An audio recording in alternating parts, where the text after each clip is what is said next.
Hello and welcome to the new Power BI tutorial video, and in this video I want to show you how you can get the top n values. So top n is generally the normal scenario in any business report where you want to get the top 10 values, top 15 values, things like those, right? And I want to show you right from absolute basic to an advanced scenario where you can get dynamically the top values. So this will going to be slightly long video, so just hang in with me because we will going to clear a lot of doubt and we will going to use a lot of different functions as well as inbuilt features of Power BI or Power Query to get the desired result.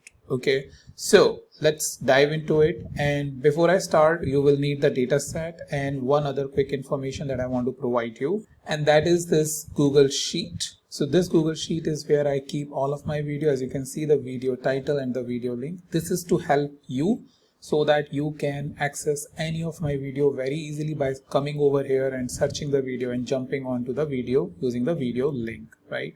So this link is present in the description. Also the data set is, the link is given to this data set folder where you will find this particular data sets file, right? And that is something which is having this superstore data set, this one in the 19th row, right? Like this user is accessing right now. You can go ahead and start using it or downloading it. It has all of the others data set which I generally use, or I find it and I just make sure that I put it at one single place so that you can easily see it. Okay, with that information, let me go back to the Power BI. So first thing is very basic information. So what I'll do is I will create a table after importing this orders table, right? So what it will going to have is, let's say I want to get subcategory. So this is the orders which customers are placing, right? And you have different product categories, product subcategory, product name, things like those. And there is a sales which is going on, right? Very basic scenario. Now in the filters, this is the first scenario where we have this subcategory, right? So we have this subcategory over here. Here it has the information about advanced filtering, basic filtering, and top n. So we're going to select the top n, and it has the option of top or bottom n. So we will say top n in our case, and we need top 5 values, right? So over here, we need to specify by what value. Value means the measure. So in this case, it will be the sales. So we will have to bring it sales over here and click on apply filter. And what we will going to get is the top 5 sales, right? So that is something which is very, very easy. I can then go ahead, stop it, and I can work it without any issue. So that is a very basic scenario where you can basically go ahead and start utilizing it. So what I'll do is over here, I will just put like a scenario number 1. So I'll just bring it down and I will say 1 dot, and this will be using top n in filters section, right? So I'll just bold it. So this is the first scenario that we are having, and if you are not able to see it because it is very small, I'll just increase the size. Okay, using top n in the filter section. So that is our one, right? And I'll just move it up. Okay, so after that, what do we have is basically we can go ahead and use the DAX table. So over here, if I show you, or before even the DAX table, let me show you the second scenario using the DAX function. So in the DAX, we have basically a function called rank, right? Using the rank also we can get it. So for that, what I'll do is I create a new measure. So where is that? This is the right DAX expression. Okay. So what it does is top 5 sales, right? So in this case, what we use is the function called as rank x, right? And here we will going to use the all orders subcategory, right? Over here because this is the field that we want, right? And that is based on the sales. All orders this. So this is this, and then what we have is the sum of sales, because we need to write an expression for that. And then it expects basically the what it is expecting is the value. So over here, you know, the value that we need to provide, in this case we don't have to provide it, so I'll just put a comma and simply write the descending over here, right? And after that I'll just close it. Okay, so this is basically our rank. So if I just enter it, top 5 sales rank, I'll just say rank so that it is clear. Now what I can do is I'll just create the same table, subcategory and the sales. Okay, and I add rank as well. So if you see right now, what happens is it is giving rank to everyone, right?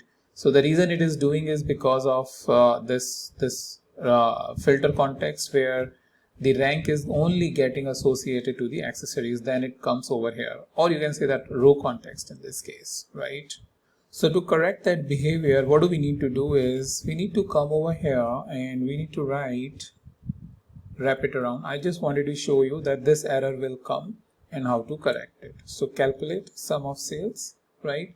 So what it does is it basically allows you know, this to be considered as the entire table and iterate over each row and then evaluate the result, not like one result for one row. So in this case, if you see, the row rank is this, so what I can do is I can sort it like this. So we have the very clear rank, right? Rank number 1, 2, 3, 4, so on and so forth. So that way we have the rank function. Now what do we need is we basically put the we create the if function. So if function basically says that if my rank is less than or equals to 5, then only give me the output, otherwise not. So that way we can reduce it. So what I'll do is I'll create a new measure. So the measure is over here, the top 5 sales values. Okay, if, right? So over here, what do we have is the top 5 sales rank is less than equals to 5, then give me the sales, or I can say sum of sales. Okay, close it. All right, top 5 sales value, let me just put it over here. So what do I get? The value till here, right? Now you can see.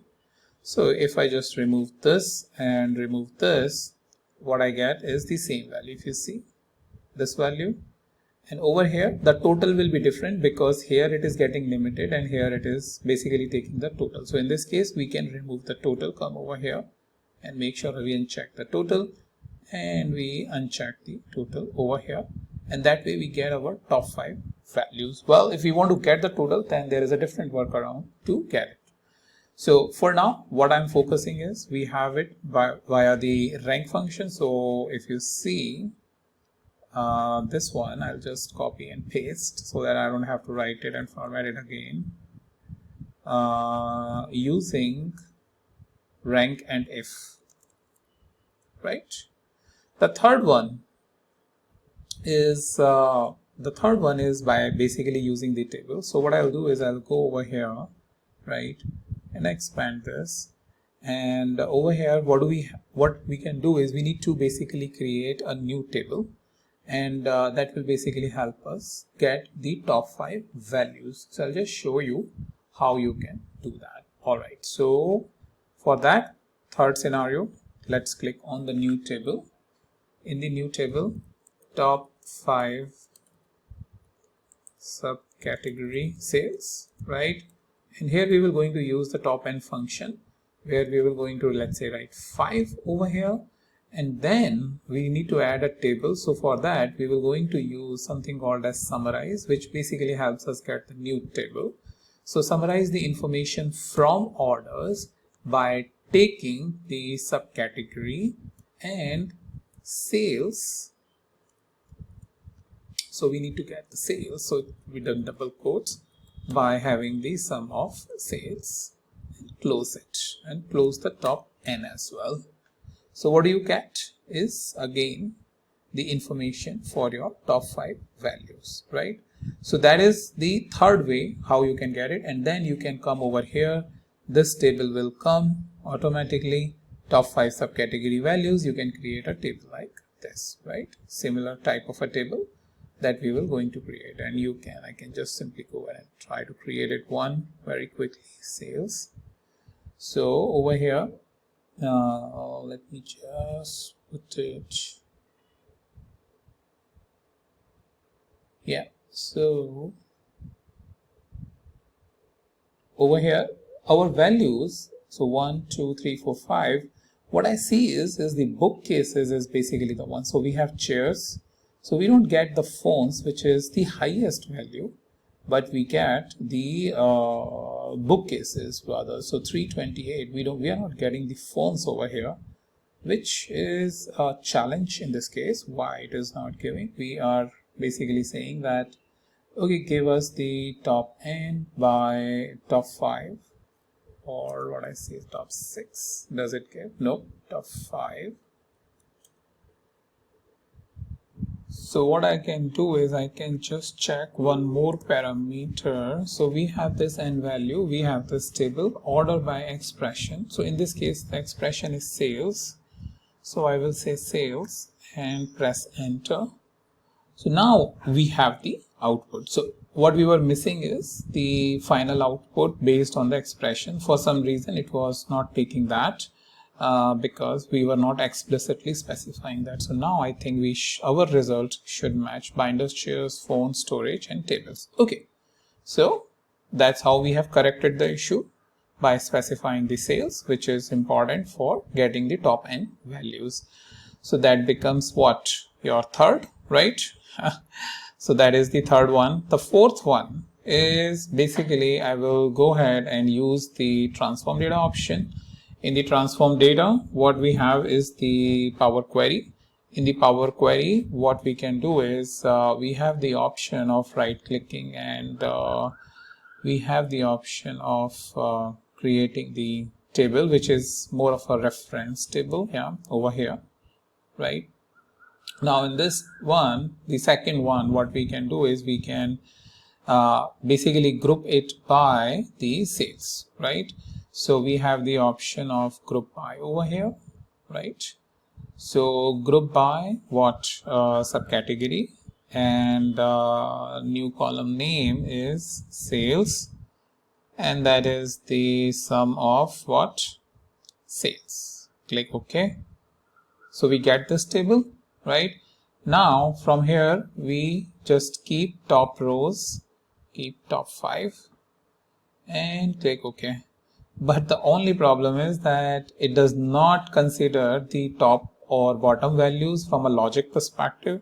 So what do I need to do is I need to first make sure I sort it in descending order, right? Now I go here and say keep top 5. Okay, so that way directly from the table itself we get this one. So I'll just click on close and apply, and that basically gives me directly from there. So that way if you have any scenario where for multiple reasons or for multiple scenarios you need top 5 by various different dimensions, right? You can basically create multiple reference table. That way whenever the data will be updated in orders, the second table will be automatically updated. So that is basically your third scenario. The fourth scenario is fourth scenario was this one, Power Query. The fifth scenario is finally the dynamic scenario. So if you see over here, what do we have is the rank function, right? So over here, if you remember, what we did was first we created the rank, then we created the if condition where we are passing the value 5. So here we can actually pass a dynamic value rather than 5. We can pass, let's say 3, 5, 10, whatever we want, right? So for that, what do we do is we come over here in modeling, click on new parameter, numeric range, top n, let's just give it a name, minimum, let's keep it 1, increment by 1, maximum, let's just keep it 10 maybe, and create the slicer. So what do we have is the top n over here, okay, and then what I can do is, where is that top n, right? So top n value. So in the rank function now over here in the if condition, what I can basically pass on is the top n value, okay. So now if I just increase 5, 6, I'll just expand that, 3, top 3, right, top 2, top 8, top 10, okay. So this becomes our fifth scenario where our top values are getting dynamically reflected over here, and that basically concludes all of our scenarios, the 5 scenarios what I explained to create the top values. I hope you enjoyed this session. Let me know if you have any question. We resolved a lot of issues over here, so we saw that, and now I'll meet you in the new video with a new topic.